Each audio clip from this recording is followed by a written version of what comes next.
നമസ്കാരം. പണ്ട് ഏതോ കവി പറഞ്ഞതുപോലെ രംഗബോധമില്ലാത്ത കോമാളിയായി മരണം കടന്നു വരുമെന്ന്. അങ്ങത്തരം മരണം കടന്നു വരുമ്പോൾ അവരെ ആശ്രയിച്ച് ജീവിക്കുന്ന വ്യക്തികൾ പെരുവഴിയിൽ ഒറ്റപ്പെട്ടു പോയ പിഞ്ചു കുഞ്ഞിനെ പോലെയായി മാറും.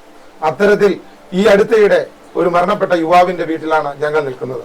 ആ യുവാവ് വേർപിരിഞ്ഞു പോയപ്പോൾ, അതായത് കൃത്യമായി പറഞ്ഞാൽ 23 ദിവസങ്ങൾക്ക് മുമ്പ് ഒറ്റപ്പെട്ടു പോയത്, അതായത് എന്ത് ചെയ്യണമെന്നറിയാതെ വീർപ്പുമുട്ടലിലായത് ഒരു വീട്ടമ്മയും പിഞ്ചു കുഞ്ഞുങ്ങളായ രണ്ടുപേരുമാണ്. 10ാം ക്ലാസ്സിൽ പഠിക്കുന്ന ഒരു കുട്ടിയും 4ാം ക്ലാസ്സിൽ പഠിക്കുന്ന ഒരു കുട്ടിയും.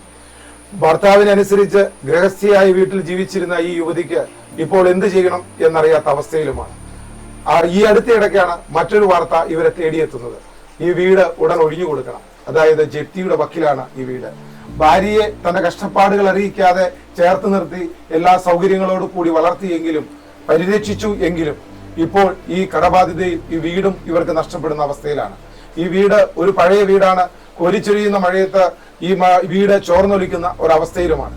ആ ഒരു വ്യക്തിക്ക് ആ ധനസഹായം, അവരുടെ പാർപ്പിടം നഷ്ടമാകാതിരിക്കാൻ വേണ്ടിയാണ് ഞങ്ങൾ വേൾഡ് ചാരിറ്റി മിഷനോടൊപ്പം ഈ രാമമംഗലം ഗ്രാമപഞ്ചായത്തിലെ പഞ്ചായത്ത് പ്രസിഡന്റും 3 വാർഡിലെ മെമ്പർമാരും നമ്മളോടൊപ്പം ഉള്ളത്. അതുപോലെ തന്നെ പ്രിയപ്പെട്ട വീട്ടമ്മയും നമ്മളോടൊപ്പമുണ്ട്.